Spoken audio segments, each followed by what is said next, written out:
fa ñuy jaaree xuus ku ne xam na ne bibliothèque bu Parcelles Assainies bu ñu koy wax kenn mënu la cee génne tey fii ñu taxaw lan nga ñu ci mën a jox centre socio-éducatif bi nga xamante ni Cheikh Demba Dia. waaw dama wax ne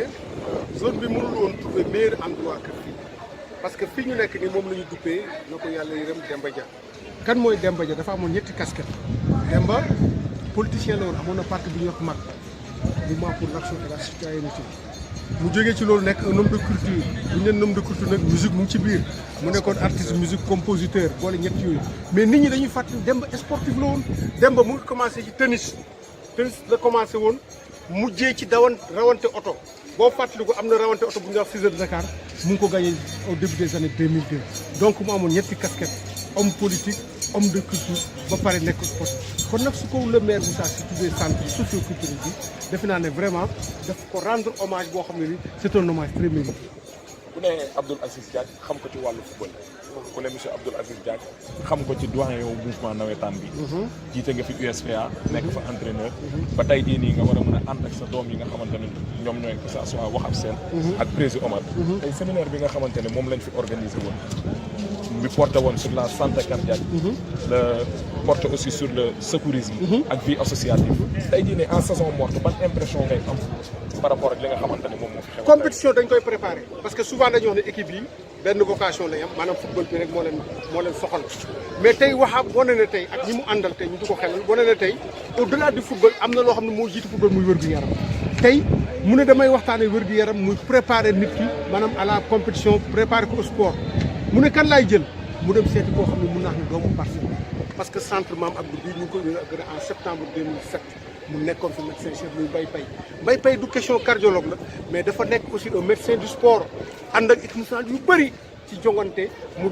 toppatoo seen wér gi yaram kon nag suñ demee seeti ko mu ñëwaat tey mel ni tey Mbaye Paye dañ ko indiwaat tey ci famille originale may wax ne Mbaye Paye aussi footballeur la bi mu nekkee xale dafa daan football ba dem ma nekk boo xamante sax di football équipe boobu ñox sas mooy ASC boobu nekk fële boo fekkee xam nga cité Cap-Verdienne mooy cité boobu nekk ci ginnaaw autoroute bi voilà très bien foofu la Mbaye Paye màggee foofu la defee football waaye football boobu nag yàqalu ko jàngam parce que jàng boobu mu topp tey moo tax mu nekk médecin tey jàng boobu mu topp tey moo tax tey mu topp di jàngal xale lan mooy wér-gu-yaram te terewu koon tamit mu nekkoon tamit un footballeur donc moom la xale zone bi tey ñoom Waxab tey woon mu di leen di waxtaanal yéen nag te ma yaakaar ne tey biñu génne tey jàng nañ lu bari ci wér-gu-yaram nit ki nan la mën a defee tàggat yaram kañ la ko war a def fu mu ko war a defee ak fan ak nan la ko war a defee tey ba nga xam ne ni tamit jàng nañ fi def secourisme yàgg ngeen gis dem ci terrain nit daanu ñu ne nañ ko yëkkati xamuñ ñu ko yëkkatee ba yàlla moom tey defe naa ne tey bu gën a tey ci séminaire bi kenn ku ci nekk am na loo xam ne jàng nga ko na nga fexe ba loolu nga jàng nag nga daal di koy pratiquer parce que nag kenn ku nekk bu la ci kenn nëbb da nga nekk d'abord médecin maanaam médecin bu ñu ko déggee mooy que les premiers secours nga xam lan la nit ki laaj nga defal ko xaar nag le temps que ñu koy évacuer comme ni ko Mbaye Paye waxee ak benn ambulance médicalisée wa ilaa ngeen au docteur nga xam ne ni moom ci xam-xamam ci loolu la màcc mu mun ko faj ba nga xam ne mais daal ñu jàpp daal tey Waxab li mu def fii tey lu ñu rafetlu la te tii dafa war a servir d'exemple quand même aux autres zones aux autres ASC ñu def ko parce que je le dis souvent rien ne vaut la santé et la santé vaut tout. comme ni ma ko waxee ci début d'émission conscient de ton expérience par rapport ak USPA bi nga xamante ne yaa ngi ko doon dirigé. waaw ba tey nii ñu gis ne équipe bi à 4 journées de la fin mi ngi nekk ci ay difficultés mën nañ koo wax. tey jii nii par rapport ak gestion bi nga xamante ne moom moo fi nekkoon ak tey jii nii bi fi nekk yan amélioration nga ci gis wala boog su ma ko waree laajee beneen naka nga gisee USPA bi nga xamante ne yéen ko doon entraîné ak bi nga xamante ne moom moo nekk di jouer. su ma ko xoolee j'ai très mal tey USPA fi mu toll. je l'ai dit devant le maire je le redis encore ici et d'une manière solennelle USPA bu ma ko xoolee ak position bu mu nekk warul nekk foofu parce que tey équipe yi nekkaloon tey en division nationale ñoom ñëpp dem nañ ay Bédiou dem nañ ay Renaissance dem nañ génération foot bii tey USPA dóor de ko et aussi mooy yi nga xam ne nii keroog ba ma déggee monsieur le maire mun a def na ci mat fukki millions ak juróom te équipe bi ba léegi mu ngi nekk quand même en national 2 dama defe ne loolu vraiment sur le plan des résultats moom vraiment am nañ déception parce que am nañ déception te USPA mooy équipe bu fañoo Parcelles Assainies donc lan lañ war a def nañ toog waxtaan lan lañ war a def nañ oo ñi nga xam ne nii war nañ mun a indi seen contribution ci USPA ñu indi ko ci parce que Parcelles mérité na quand même am équipe de première division parce que xale yi nga xam tey ñoom ñoo nekk tey dans les équipes tey di ko yéegal ak di gagner Coupe d'Afrique boo ko xoolee Parcelles lañ juddoo fii la ñu yaroo fii lañ màggee je donne un exemple en 2013 booy Xaadim ci mu ngi def fii unité 14 Et bu ñu fàtte c'est grâce à lui que le Jaraaf a gagné la Coupe du Sénégal et la dernière Coupe du Sénégal que le Jaraaf a gagné face au Casa Sport à la série des tirs au but. Et bu ñu fàtte année boobu kan moo nekkoon góolu Jaraaf Khadim Ndiaye moo nekkoon góolu Jaraaf mais pour un empêchement Khadim Thioub ñëw jël place am remplacé ko valablement 2013 on est en 2019 Jaraaf ci la gagné Coupe du Sénégal. Donc ça veut dire quoi? Ça veut dire qu'il y a du potentiel humain ici au niveau des Parcelles Assainies. Mais l'essentiel c'est de pouvoir les regrouper. Les regrouper où? Dans une ASC, dans une grande équipe. Fagnon et aussi ñaan nag le plus rapidement possible comme ni ko maire waxee waxaat ko que au moins ñu mun a disposer du stade municipal et que la date bi ñu fixée c'est le 1er août au moins que Parcelles retrouver son stade puisse pas retrouver quand même son fief ñu mun a prétendre à des lendemains meilleurs. ci loolu la ñuy poussé jàll ci stade parce que ak intervention maire bi nga xamante ne moom moo jàll tey wax nañu ne stade bi bu lépp jaaree ci yoon cat bañ cee dugg war naa mën a pare le 1er août donc bijou bi nga xamante ne moom ngay pare ban message ngay lancer à l'endroit de la jeunesse parcelloise yi nga xamante ne ñoom ñoo war a déplacer ñëw fi ak yan comportement lañ war a adapter pour éradiquer violence bi nga xamante ne moom lañ constaté ci milieu nawetaan. tey boo xoolee stade tey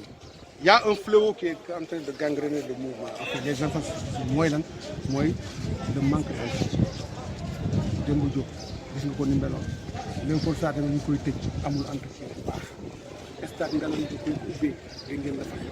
beneen ak beneen mun naa ko limal tey ñu ngi nii di war a tëj tey stade Kaolack mooy Lamine Gueye tey Lamine Gueye bu dañ koy tëj nañu stade bu Elimane Fall mooy bu Diourbel tey loolu mooy lan mooy que dinañ ubbi stade mais toppatoo ba ca war duñ ko am mais dama yaakaar ne tey dara boo ci toppee di ci topp ay at ba Parcelles créé ba léegi ci football tey parce que officiellement tey zone bi mu ngi commencé ses actes en 1993 ak 2019 tey bari na ëpp na ñaar fukki at ak juróom benn tey ñuy daw ci stade tey dama ko wax naa ko naa leen fii ñu nga gis tey mu ne ñu koy def stade tey terrain la woon boo xam dara nekku fi mu nekkoon dépotoir d'ordures nekkoon na fi quand même un lieu de retraite pour les malfaiteurs nekkoon na fi dans un lieu de passage pour les riverains yi nga xam ñoo dëkk unité 13 ak unité 11 pour la lieu de marché unité kon nag bu ñu demee tey ba ñu naan bijou la te niñ déggee maire nee na tey dina bokk ci infrastructure sportive yi nga xam ne moo gën a moderne de dernière génération kon nag c'est à nous maintenant quand je dis nous mooy tous les acteurs tey ñu préserver ce bijou là ba nga xam ne au moins mu am une certaine longévité loolu nag j'interpelle d'abord ma personne xëy na sax man mag laa bëgg fooy terrain bi mais yéen ñi ngeen xam ne tey yéen ay xale soxla terrain bi te bu ma nee xale boole naa ci pratiquant boole naa ci supporter boole naa ci dirigeant boole naa ci ñëpp c'est un bijou que nous devons préserver que nous devons entretenir pour l'intérêt quand même du football parcellois et moi je suis sûr que tey lii bu ñu ko toppatoo ëllëg quand même le football parcellois enfin dina émerger du lot à l'image quand même des grands quartiers comme la Médina qui a son Jaraaf à l'image de Sacré-Cœur qui a aussi son Dakar Sacré-Cœur à l'image de Niatali qui a son ASC Parcelles aussi aura son équipe. ci noonu la ñuy jaaree xuus jëm ci li nga xamante ne moom la maire entreprendre tey ñu gis ni tey jii nii dafa mën a woon benn grande opération ba nga xamante ne déguerpissement la président de la République Macky Sall lancé woon ko à propos du cadre de vie tey jii nii opération déguerpissement bi mu mën a gis nañ ni tey jii nii malfaiteurs yi ñu ngi commencé jël le dessus par rapport ak sécurité nit ñi fii au niveau des Parcelles Assainies ban message nga ciy lancé gis nañ ni kaaraange gi amatul gis nañ ni temps yi ñaawtee fii bëri na Parcelles Assainies ban taxawaay la population bi war a mën a am loolu noonu war fee mën a daj bonne fois. mais wax na ko léegi nee na moom maire la moom la ñu tànn mu jiite maire bi maanaam dana jeex ëllëg yeneen moo jombul moo fiy ñëw mais li mu bëgg mooy tey liggéey bii tey muy def nii moom rek moo ko war mu ngi ciy interpeller population yëpp du dëgg maire nag ak lu ñu ko fi waxal quand même damay wax ne maire boo ko gisee muy dëgër biir maanaam dañ naan woo nga naat ci guuxum soo parce que ku ko xam nag waxuma politique fi mu ne nii de parce que man politique ma bokkuma ci benn parti aw ma carte benn parti waaye bu ma fekkee lu baax nit di ko def dinaa ko appuyer te gis naa ko muy def opération de désencombrement tey di dindi nit ñi nga xam ne nii naka sul noonu boo lekk appel bi président laa ko def un appel citoyen kenn ku ci nekk na nga commencé d'abord sa buntu kër bu fa teg mbalit kenn ku nekk na nga commencé ba seen bopp koñ bu nañ fa sànni mbalit na nga fexe ba oto bu yàqu chaise bu yàqu piliyaan bu dam bu ko fa sànni parce que loolu dafay commencé par ñun parce que boo setalee sa buntu kër setal mbedd mi setal tali bi defe naa ne kenn ku nekk boo amee comportement boobu dëkk bi dina neex en tout cas c'est un appel que nous lançons une fois de plus aux populations pour la prise en compte vraiment de nos environnements de notre environnement parce qu'on ne peut pas prétendre à une bonne santé sans avoir un environnement sain. Et c'est ce que le maire est en train de faire, à l'image des autres maires aussi de Dakar. Parce qu'on a vu sur des images de la télévision, le maire de la ville de Dakar, Mme Soham Wardini, seul équipement, n'est que dans les rues de Dakar, vraiment ànd ak ñi mu war a ànd ak le préfet de Dakar monsieur Aliou Badara Samb ñuy procéder à ces opérations de désengorgement. Mais li ma wax rek su fekkee ne tamit dañu désengorger ba pare amul suivi tamit les mêmes causes vont produire les mêmes effets te donc effort yi ñu defee dafay anéanti. Mais je crois que cette fois-ci ils sont bien regardants, ils seront très vigilants pour que quand même lii ñu def ni ñu pérenniser ko, sinon ce sera de l'argent jeté comme dans la le mot de la fin. waaw di leen gërëm maa wax naa ko rek bon di leen gërëm yéen su may rakk yu baax ngeen bon yéen a ngi góorgóorlu parce que man lii rek laa bëgg tey parce que dama ne ñun nous ne sommes pas éternels du dëgg tey buñ sañoon sax xëj na tey li ñuy wax ak ñoom sax dañu di bàyyi ngeen di ko wax du dëgg parce que defe naa ne sur le plan de la médiatisation amatul ci luñ ci prouvé on n'a plus rien à prouver tey xam nga la satisfaction qu'on pourrait avoir tey mooy tey nit di wax ñu xool ko quand même daal di koy joxoñ daal di kii kat lu mu bon am na lu mu jàng ci ñun lu mu bon jaar na suñu loxo. Et moi je suis très fier parfois quand j'entends des reporters aujourd'hui qui sont dans les grandes stations, dans les grands organes, dire que vraiment j'ai beaucoup appris de Grand Aziz. Parce que Grand Aziz tamit, il ne faut pas l'oublier, il a appris de quelqu'un. Aujourd'hui, comme je l'ai dit à Wahab Sen, il est en train de gérer l'héritage. Parce qu'un héritage, il ne faut pas le jeter. Surtout que mu nekk un bon héritage. Da nga koy jël entretenir ko, polir ko, ba nga xam ne yow aussi tu auras l'occasion quand même de léguer cet héritage-là à d'autres générations qui vont en bénéficier. En tout cas, moi, je vous souhaite une très bonne continuation. Je vous souhaite quand même beaucoup de réussite surtout. Mais le chemin est très long. Il est encore long. Mais vous avez la possibilité quand même d'arriver à bon port. Je vous remercie et je vous encourage. Bonne continuation. Merci beaucoup. waaw moom internet Louga TV nii lañ fi dara looyee ne nga xamante ne moom mooy monsieur Abdoul Aziz Diagne mën nañ ne bibliothèque la au niveau des Parcelles Assainies comme ni ngeen ko déggee wax nañ ci séminaire bi nga xamante ne moo fi jotoon a am